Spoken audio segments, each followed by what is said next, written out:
Ba ba da ba da ba ba ba. So it's very, very hard to do things like spoiler-free reviews on movies such as Avengers Endgame, which is why this is going to be my first review that I'm going to say is fully, completely spoilerific. So if you have not seen Endgame, I'm going to go ahead and just say this right off the bat. You need to go see it. I enjoyed it very, very much, and I have hardly no complaints with this movie whatsoever. This movie was everything I hoped it would be and more.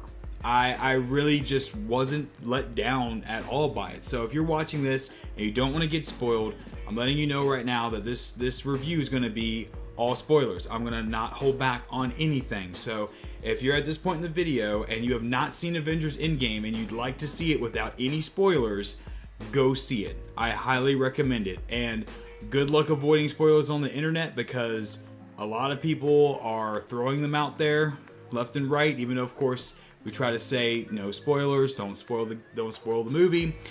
People are still spoiling the movie. So be careful, stay safe on the internet out there, and go watch Endgame. Go do it. If you've liked any of these up until now, go do it. So there we go. So without further ado, spoilers, spoilers, spoilers. So I wasn't expecting it to just take off so fast, and I'll have to say that just like with Infinity War, this movie is very well paced for a 3-hour movie. This movie is very long, and it does feel long, but so did Infinity War. But when you got done watching it, it was like, that was a good movie. That was well paced. Everything was perfectly balanced. If you want to put it into those terms. Everything was balanced in a way that you could watch it, understand it. It went hand in hand with Infinity War, and when you were done watching it, yeah, you could tell, like, yeah, that was a long movie, but it's just like, where did the time go? The time went by like that. And like Infinity War, there was almost a lot of scenes that I wish that had more parts to it. I almost wished it was longer, but that's just the fan in me, which is why I think some critics are kind of being a little, this movie's a lot of fan service, okay? I think if you've seen it, if you've already watched it, or you don't care about spoilers, this movie is very, very full of fan service. Every little bit of this movie references a lot of the older movies, which Infinity War, you need a kind of a core amount of movies to watch to understand Infinity War, to understand certain characters. In Endgame, it combines a lot across the entire spectrum of all these 22 movies that they've built up to this point. And man, what a freaking adventure it was. I mean, we start off with Hawkeye. We've seen Hawkeye in the trailer, and of course we had to know that, like, something's gonna happen to his family, right? Something happens to his family to get him started on this journey where he, becomes this hardened, merciless person, and that's true. The Thanos snap affected him and his family, and that scene was super, super emotional. Seeing that happen, and happening to people in a way that, the way that they did it was almost like that would really happen. It's like you turn a corner, you turn back, and someone's gone, and you just faintly see the dust floating down, and it's like, whoa, like this is some next level type craziness that these characters have to deal with. And right off the bat, seeing the dynamics of who's left over and how they work together is amazing. And I haven't seen Captain Marvel yet, so I've been told about Captain Marvel, so I know enough about it. But I felt like that Captain Marvel's presence was good in this movie, but I felt like that they didn't really utilize her as much as I thought they were going to. So if you haven't seen Captain Marvel yet and you're worried about seeing Avengers Endgame before Captain Marvel, I'd say don't worry about it, because I didn't, and it didn't affect the movie whatsoever to me. This movie is much more about those original Avengers. Like, it's way more about the core group. It's more about Captain America, it's more about Iron Man, it's more about Thor, and everybody else is with them, of course, like Hawkeye and Black Widow. But for the most part, it's pretty much those main three original Avengers. It's that main group. You know, Hulk, Thor, Iron Man, Black Widow, Hawkeye. That's it. Captain America, Iron Man, all of them together. It's mainly about them and having their story come to an end. So let's talk about how drastically the story went in this one, right? Infinity War was doom and gloom throughout. Doom and gloom. They tried to inject a little more humor in here, which I'm fine with. I loved Professor Hulk. When I saw how they found Hulk and how Hulk has now evolved into a mix of Bruce Banner and the Hulk, where he can communicate well. He's still hulked out, but he's not like super Hulk. He's kind of like mid-range Hulk. He's still got the strength and the power. He's green and he's big, but he also has way more features of Bruce Banner. He looks a lot more like Mark Ruffalo. Like him finding that balance was really interesting. And you know what? As much as you'd like to, as much as people are like, well, Thanos is wanting to balance the universe, you know, cut out half of the universe. If you notice and take note, a lot of these characters in Endgame have found some sort of balance. Whether you like it or not, a balance has worked out. Captain America is now helping out, I'm assuming, past soldiers, which was also really neat to see one of the Russo brothers in there as like a little cameo. He was in this group meeting where how Falcon used to do when you saw him in Winter Soldier. Cap's there and Falcon's kind of going through that you know, he's doing that therapy group, you know, for soldiers and people, right? And now Cap's doing it, and Black Widow's kind of taking over for Nick Fury. She's trying to track down all the craziness going on in the world and who's doing what and what evil is left in the world. And you know what? As much as she looks drained and tired from doing all this work, it almost feels like that nothing else in this world is comparing really to what they've just gone through. You know, anything with like, she starts talking about cartels and stuff and like and people like that, and at that point it's like these guys are just small fodder. Like these low level mercenary dudes and these low level just human beings that are causing chaos on Earth. It's all just fodder. It's nothing compared to what Thanos did. There's no high stakes there, but you can tell she's just burnt out on just trying to keep up with everything, because she's also wanting to find Thanos. They're also wanting to do that, which they do pretty quickly. Ant-Man gets released from the quantum realm from a rat, which I was like, are they really gonna do this? Are they really gonna do this? Like Pym's van, like their old van that they had, the quantum realm thing in the back, is like in a storage place, and Bobby Lee is randomly like the guard there, which I thought was funny. Like he didn't even have a line of dialogue, but just Bobby Lee's there hanging out as a security guard, and a rat gets inside the van and hits a button, and then it activates and poops Ant-Man out. And I know what people are going to say. There's a lot of people that are going to say that kind of element was kind of stupid. The time travel element was kind of stupid. We're getting to that. To me, it's a movie about comic book characters, guys. Okay, it's a comic book movie, right? Lots of these things can happen. Now, I will say there is something about the time travel I do want to talk about when we get there. But I feel like that Ant-Man needed. Well, obviously, we knew Ant-Man was going to get back at somehow, some way out of the quantum realm, and then he was going to realize how alone he was. He was going to see what happened. He's going to see the aftermath, and like seeing the tombstones with everybody's names on them, like all the missing people. You know, anyone that disappeared from the Thanos snap just went down as missing people, because you didn't know what happened to them. There was no body left over. They just all turned to dust. So it was all these missing people, and you see Ant-Man going through all of that. You see him looking at all those and trying to find names of people. Like he's trying to find his wife's name, his daughter's name, things like that. And seeing his daughter, because it's 5 years later. Oh yeah, so sorry, forgot that part. A 5-year jump happens. So you know he pops out of the quantum realm like 5 years later. So they've had years to somehow get to this point where they're trying to make things work, you know, post snap. And also right off the bat, I guess I should mention this too as well. The reason why 5 years later happens is that they do track down Thanos. They find him. They find out that another energy signature happened on a planet very similar to when Thanos did the snap. So they figured Thanos has to be on that planet.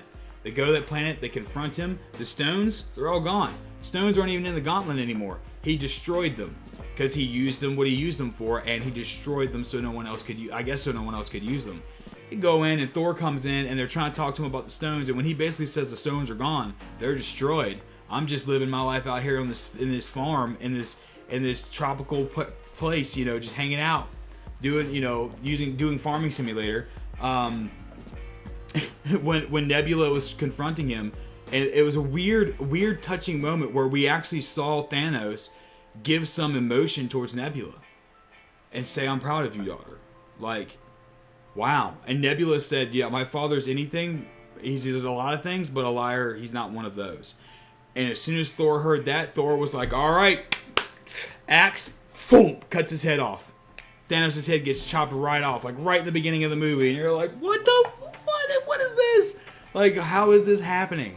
So there's so much to cover in this movie. I don't even think I'm gonna be able to cover it all in this. This is so much. There's so much information. There's so much that happens. There's a reason why this movie is 3 hours.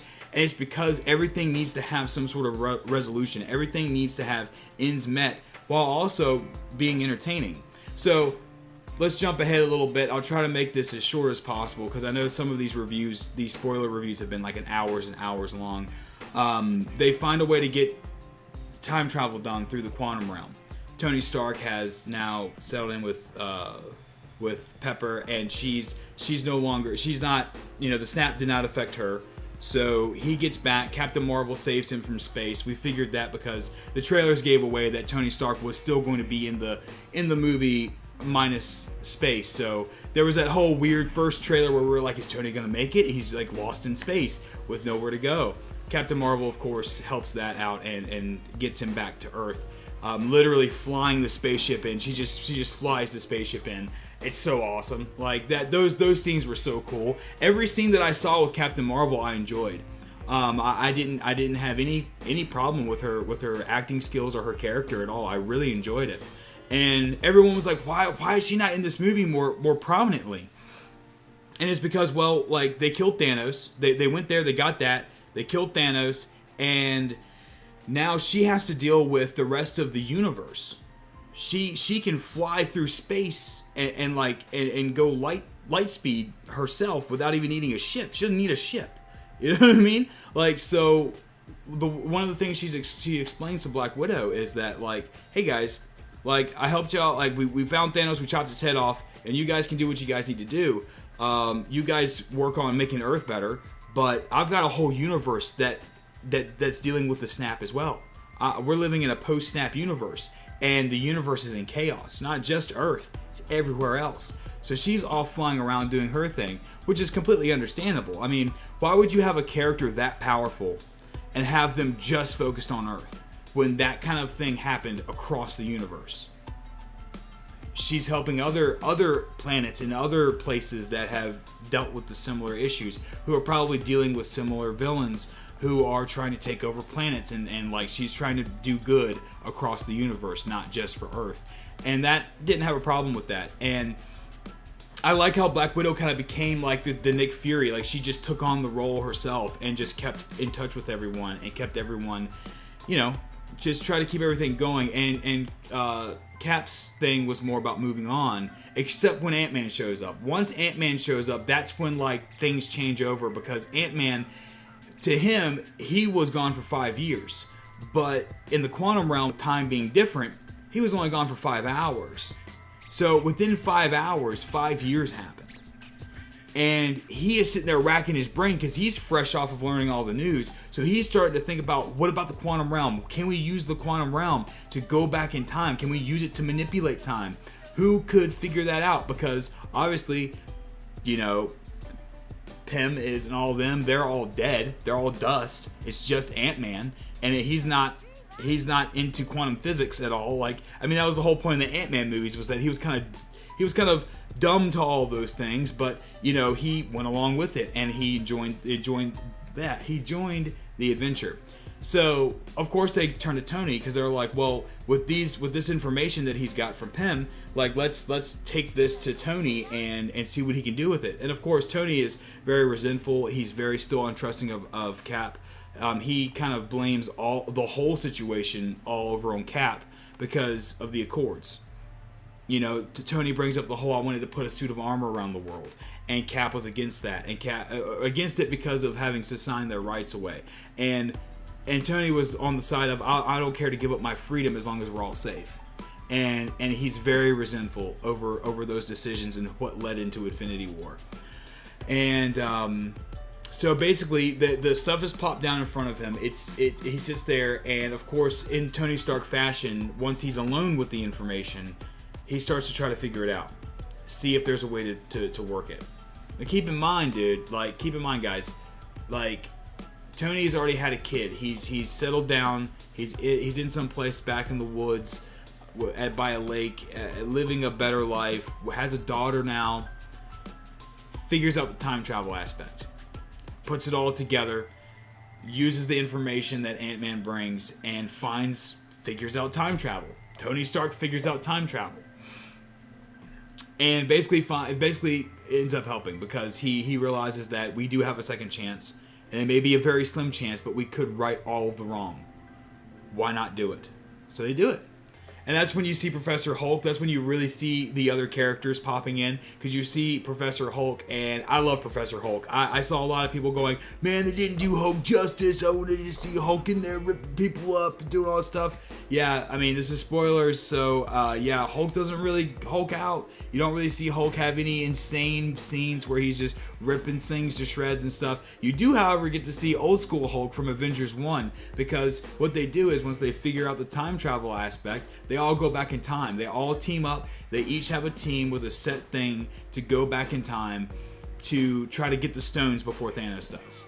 They know where the stones are located out throughout time, and they have just enough quantum realm juice. That's what I'm going to call it. Quantum realm juice. It's a little vial of red juice that can allow them to go between time. You know, transfer from this time to this time. So they all team up. They all have their own separate missions. And man, was that cool. Here's where the fan service comes in heavy. And oh yeah, and if you're wondering where Thor is at, Thor is there. But Thor is essentially the Big Lebowski. He basically blames himself for not killing Thanos sooner. And even though he is the one that still cuts off Thanos' head, it's after the fact. It's after the fact that everything has screwed up. And Thor's got the big beard, he's got the long hair, he's got a beer gut, a huge beer gut. I related to Thor more than almost anybody in this movie. It was so funny because he's him and what little Asgardians are left, which by the way, I hate that I cannot remember the name, but the rock dude from Ragnarok, the rock guy with the little dude that he had with him, who was really funny in the arena fighting with Thor. They made it. They're alive. There are still some Asgardians that are alive that are living at this shore place that's kind of like, you know, cliffs and nice ocean. It looks like the place where I guess they said they kind of exiled or sent Odin. You know, where Odin's at the cliffs and it's all nice and grassy and it's the water and stuff. It looks like that kind of oceanside area, but with a town. And that's where the Asgardians have filtered. That's where Valkyrie is. That's where the Rock Dude is. And Thor basically drinks a lot. Thor is an alcoholic, and he is wasting away. They eventually convince him to come forward and to work. But throughout the whole rest of the movie, Thor is trying to get over the fact that he messed up, and he's basically kind of a broken man at this point. And it's wild because we get to see him go back to Thor 2 time era because Jane Foster has the ether. They call it ether. I can't remember which stone it is, but you know that stuff's in her body, so they need to extract it.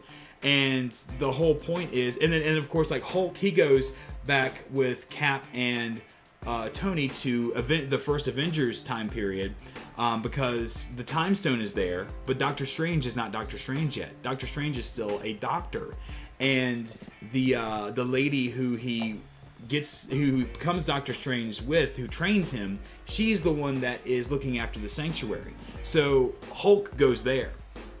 That's an interesting interaction. That's where we get a little bit of the time travel kind of rules and things, of where he's sitting there and she does the whole like boom, like out of your body, like, you know, she hits Hulk with the powers, and it knocks Bruce Banner out of the Hulk. So the Hulk slumps over and it's like not moving, but Bruce Banner is his spiritual self. And it's like, it's little things like that if you had not seen Doctor Strange, if you did not know who that person was, or that even she did that to Doctor Strange, that would be weird to you. Like, why is that happening? Like, that's why a lot of these movies you have to have seen before, especially like Thor 2.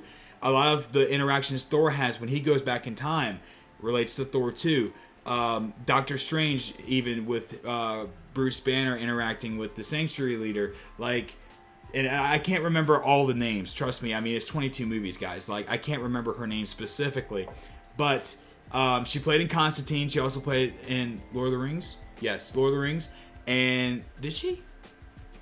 I feel like she did. But she played Gabriel in Constantine. I know that much at least. You know the actress I'm talking about. She shaved her head for the role, or she has a bald head for the role. The Sanctuary Leader. She tells Bruce Banner that coming back and trying to take all these stones, you know, causes different offshoots and different time strains, you know? And finally, Bruce tells her at the end that, well, Doctor Strange is the one that gave away the time stone. He gave it away, saying that this was our only shot. That's what makes her click, because at that time, if you've seen Doctor Strange, spoilers for Doctor Strange if you haven't seen it, she is kind of not the best sanctuary leader, and Doctor Strange takes over for her by the end of it, and she kind of knows that. She knows that that's her future. Like, even when watching Doctor Strange, at the end, she kind of knew that this would be happening to her. She wasn't as you know, she's not perfect. None of us are perfect, but, you know, she didn't do all of what she said she was going to do. But it's nice to see that she still has this good in her, that she understands this is from the future. Doctor Strange, Stephen has already gotten there. He's done something. This is why this guy is here talking to me. And she lets him have the stone. So she gives him the stone, and all this stuff happens. I'm going to try to make this even quicker, because, I mean, guys, I don't even know how long I've been recording for, but I know you guys are probably, you guys don't want to hear the whole movie from me. So I'm fresh off of it. So I'm just coming off of just this wild ride, this adventure, guys. I'm not going to say anything else that happens after this point. You know what? I said spoilers. I normally don't do spoiler reviews. I'm just going to tell you from this point on, I'm going to tell you right now, from everything I've told you right now, I've only told you a third of the movie. I've told you a third of the movie. There's so much more that happens. So much more good that happens. It gets epic. It gets so epic. Final battle, epic. All the interactions and what happens of how they get all the stones, and how they pitfall in certain areas, because sometimes they have one shot to go back and get these stones, right? Do they get them all on one shot? Maybe. Maybe not. Maybe something else happens that diverges something that they have to change their planning around. But let's talk about, if we're talking spoilers, let's skip ahead and talk about the final battle. When everyone comes back. Because, spoiler alert, everybody comes back. Everybody. And seeing Thanos' army versus all of the groups that you've seen in all these past 22 movies. Black Panther with all of his crew. Spider-Man, Doctor Strange, and all of the wizards that are on the good side that will help Doctor Strange to protect the Earth. All of them are there. The rest of the Asgardians, Valkyrie, Pepper Potts in an Iron Man suit, going ham. There is this awesome scene where they make it a point to show all of these women characters, these women superheroes kicking ass, bro. Like, it's perfect. It works out because all these other characters are in other places doing other things, and all these things are happening. And it's wild seeing these even supporting characters come back and making a stand and kicking ass. I mean, they are literally fighting for the Earth and the universe. That's where the final stand is happening. at the Avengers compound. Because let's just say, you know, they do get all the stones. There's a lot of getting to that point, but they get all the stones, and of course when they collect all the stones, they make a gauntlet, and they have the stones to use for their own power. You know, Thanos wants to annihilate 50% of the universe. That's what Thanos wants to do when he snaps. What they want to do when they snap is bring people back. So it's a wild ride, guys. It's a completely wild ride. And when you see how... Now, remember, Infinity War to me was kind of more of like Thanos' film. We got to see a lot of Thanos' side of things from Infinity War. And this movie is way more about the Avengers. I remember how people were like, yeah, Infinity War was more of a Thanos film. It wasn't really an Avengers film. It was, but it wasn't. And that's very true. This is literally a one movie. Literally, the if you watch Infinity War and you go right into Endgame, it's just one giant movie. It's one giant arc, and it goes hand in hand. So I can see where the Russo brothers had a hard time wanting to cut this up, and wanting to try to get rid of the stigma of Infinity War Part 1, Infinity War Part 2. Like, they did a fantastic job. I thought, I mean, with everything they have, with everything they've built towards this point, what an amazing thing. What an amazing thing. It's awesome. Yeah, the good guys win. There are some casualties. Things happen. It gets a little sad. It's bittersweet. I will say that it's bittersweet because, yes, it's sad. I teared up. I choked up on several parts. I won't even spoil those. Even though this is a spoiler review, I'm not going to tell you all the spoilers. I told you the majority of the spoilers, the big overarching things, but there's still a lot of things that I want you to be excited for. I want you to go see. So, if you can this weekend, go see Endgame. Go see it. It's completely, utterly worth your time and money. Go see it in IMAX. You don't have to see it in IMAX 3D.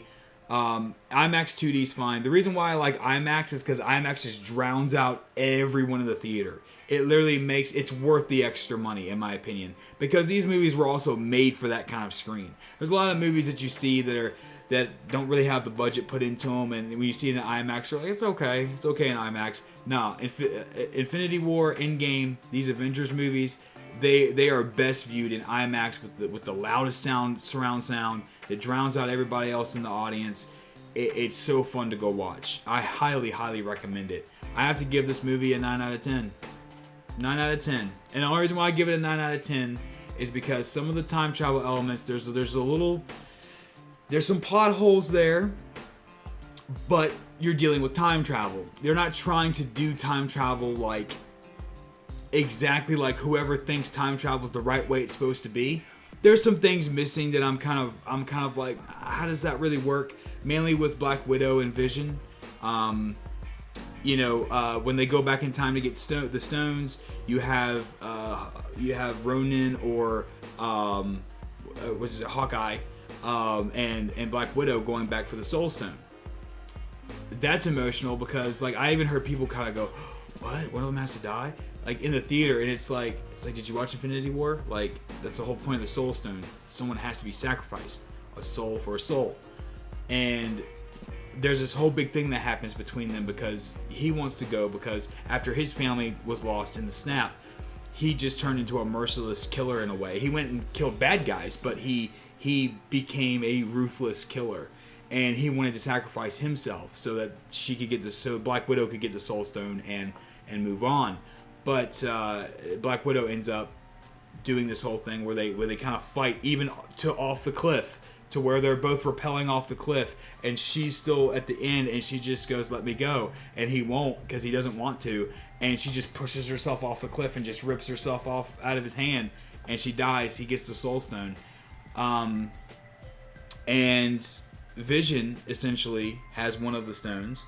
Was one of the stones was used to create Vision, and the whole point of after they used the stones was to take them back into their selective places in time, filter them back in through time, because the only way to prevent extra branches of alternate things changing things when they got back to the future was they would have to put the stones back in all the places right after using them. So they've took them, they've used them, they go back in time again and put all the stones right back in place like they were, so that then therefore when the loop happens, because there's going to be a loop where they go back in time to need to get the stones to make the thing happen. It's just an endless loop.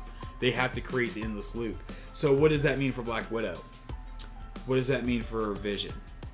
Does that mean that Black Widow, basically, to me, everyone's like, there's got to be an alternate reality where she's alive. And maybe that's true, but if a loop has to maintain, if a time loop has to maintain where the stones always have to be back in the same places for the time for them to be picked up and the time for them to be dropped off, that would mean that Black Widow would have to die every time.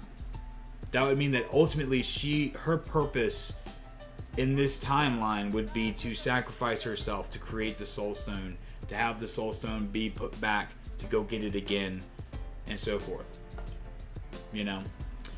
So it's interesting. It's interesting. The time travel thing's a little whatever. It's just what brings it down a point for me. Do I think it's as good as Infinity War? I'll tell you the reason why Infinity War may be a little bit better is because we hadn't seen anything like that. Marvel had not sucker punched us and just uppercutted us with some Thanos action that Infinity War is really going to be hard to beat. That movie was emotionally wrecking, and it's like when you get to Endgame, you're coming off of Infinity War, it's like you already know what to expect. I think that's the key thing. You already know what to expect because you've seen Infinity War, so the stakes are high. You know what they're up against. You know what the results could be if it goes wrong because you've seen it in Infinity War. I think that takes some of the urgency and some of the worrisome down. You're worried less about what's going to happen because you think they've got to do this. They have to beat this. And yeah, that's my only thing. I think it's just a little bit under Infinity War, but not by much. Not by much at all. It is still very much so worth experiencing in the theater. It's very worth it for the fan service. And I know I looked at a lot of critic reviews, and a lot of the critic reviews were like, it's too fan servicey, it's too comic booky. It's too comic booky? What? Like, I literally saw people go how, like, some things just don't make sense, and they try to, like, do so much with all these past stories, and I'm like, that's the whole point of this thing. If you don't like it, don't even watch it. Like, I don't know. I enjoyed the hell out of it. I love Fat Thor. I love Professor Hulk. I love seeing the older scenes from the older movies when they went back in time. I love the final battle. I love the conclusion, and it's bittersweet. It's bittersweet. You have a big character death, and you have a character that ultimately got to live his life finally. And I'll let you figure that out. You gotta watch it. I'm not telling you everything. I mean, come on, guys. I mean, it's a spoiler review, but I'm not telling you everything. I was about to tell you everything, because that's how this was going. Because I was going into detail about literally going down the whole movie, but we'd be here for 3 hours. We'd be here the length of the movie for me to talk about that. So, if you didn't care about spoilers and you have watched this video and you have seen it, let me know what you thought in the comment section down below. I thoroughly enjoyed this movie. I literally had no complaints other than the time travel thing. Could have been done maybe a little bit better. But I do like how they even sort of made fun of it themselves when Ant-Man was like, so you're just telling me that Back to the Future is bullshit? Professor Hulk's like, yeah, pretty much. And it's like, I love stuff like that. So regardless of those little things, that's really trying to nitpick the movie, because if you can sit back, turn your brain off for a bit and enjoy what's on screen and enjoy what's happening, just like you could with Infinity War, with any of these comic book superhero movies that once again are not real, guys. Nothing's real here. It's nothing that's so out there or far-fetched that you can't be like, okay, I can pass on that. Every little thing that popped up that I was like, a little critique, it was a pass for me because I was enjoying myself so much. So you owe it to yourself to go see this movie. Go see it. Once you do, let me know what you think in the comment section down below. If there's anything that I missed, once again, guys, spoilers are rampant, and my comment section is not going to be free from spoilers in this comment section. So right away, everything you want to talk about this movie, let me know about what you thought, and if of course I didn't cover everything in this movie, but let me know what your favorite parts were. Let me know about parts that irked you a little bit. And I can't wait to see what they do next. I can't wait to see. I guess you know what? One of my only complaints: there was no after credit stuff. There was no post credit scene. There was no teaser. There was no nothing. And Marvel's known for that, but this really does feel like the end of a saga. This feels like the ending of a giant saga with these characters here. We're going to get new ones down the road because we know they've acquired Fox. They're getting Fantastic Four. They're getting X-Men. They're getting all these characters. We're going to have more Marvel movies down the road, and they're going to spin into new Avengers, and they're going to go into bigger things. They passed a lot of torches here. They passed a lot of torches in this movie. You know, this is the end of an era for these old school Avengers, and now we're going into a new era with new Avengers, and eventually we'll get those. But I'm almost glad that they didn't do any post-credit scenes because we didn't really need them. This was an end. This was literally Endgame, and I enjoyed the hell out of it. So those are my thoughts, my spoils. Let me know what you think, of course, and I will see you guys in the next movie review. This is Krim for Sleepers for the Week. Peace.